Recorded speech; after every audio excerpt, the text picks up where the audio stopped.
তো দিনের বেলায় ভিটামিন ডি আমাদেরকে, এটা খুব ইম্পর্টেন্ট স্লাইড, আমি সময়ের অভাবে কভার করতে পারতেছি না।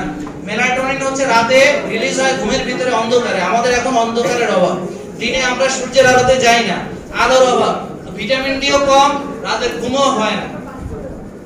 এখন আমাদের বায়োলজিক্যাল ডার্ক সেন্সর হচ্ছে মেলাটোনিন, আর আমাদের ভিটামিন ডি হচ্ছে বায়োলজিক্যাল লাইট সেন্সর। আল্লাহ তাআলা আমাদেরকে রাতে দিয়েছেন মেলাটোনিন, সকালে দিয়েছেন ভিটামিন ডি এর জন্য আলো। আমরা এইটা, আমাকে এই যে সার্কাডিয়ান রিদম ভালো না রেখে আপনি কোনো দিন সুস্থ হতে পারবেন। তাহলে এই দেখেন দুটোরই অ্যান্টিঅক্সিডেন্ট প্রপার্টিজ, অন্ধকার দরকার দিনে। দেখেন সকালের দিকে আমাদের হরমোনটা থাকে অ্যাড্রেনালিন, নরঅ্যাড্রেনালিন, কর্টিসল, ডোপামিন, তার মানে সকালে আমাদের অ্যাক্টিভ থাকতে হবে। এরপরে সেকেন্ড হাফে মিডল 8 আওয়ার্স মানে ঘুমাতে যাওয়ার আগ পর্যন্ত সেরোটোনিন মানে থাকলো।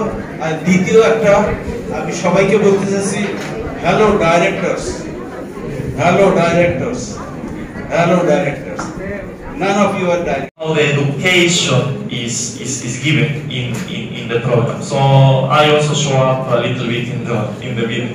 So can we run